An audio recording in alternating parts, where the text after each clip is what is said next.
Right, that's the point. How can you tell what wall is a load-bearing wall if it has no basement? Well, a wall this wide, and you see this wall continues across Yeah. all the way to the stairs. This is 90% of it probably, yes, it's a load-bearing wall. So you could open it up, but what you would do is you'd have to leave some of it to put a header across to support the load. You could take the interior wall out, the interior section out, but you're going to need to leave a header in there to carry the weight from up top. Headers are pretty expensive putting one in, right? No. No? It looks like a really big operation just to get one in the house. No, because you're not gonna. What you're gonna do is you're gonna support it, take out the one that's in there, or just reinforce it with a thicker, with additional Yeah. structure members. No, but that's a pretty routine operation with these houses. This house has a pretty ceiling Because it's flat. because it's not discolored and it's not flat. It's not like popcorn. It's a nice house. Very nice the way they decorated it too. I thought this might have been staged, but guess not. Did a nice job with it. Well, go look at that open house. That'll give you something at 275. They didn't counter it. That's essentially. okay. Yeah, and they're out of their minds.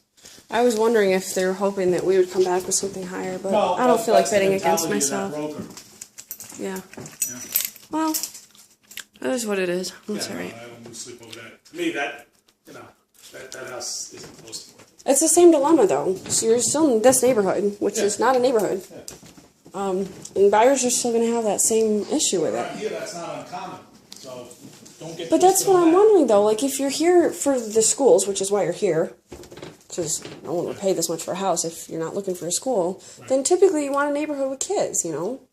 That's Yeah, my but thinking. I that don't know. goes back Maybe. to that. What constitutes a neighborhood argument? Is it a school district? Because a lot of these East Cobb communities were built on these, parcels as they became available.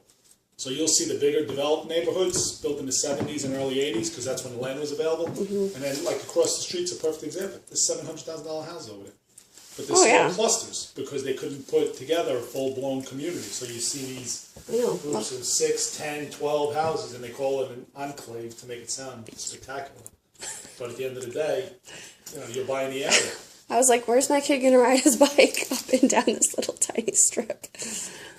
Well, if you're looking for a neighborhood kind of thing, then you got to look at Indian Lakes or Indian Hills. You got to look at Chimney Lakes, Chimney Springs. There's nothing on There's sale. nothing there. That's the problem. And those neighborhoods are going to be a little bit more expensive.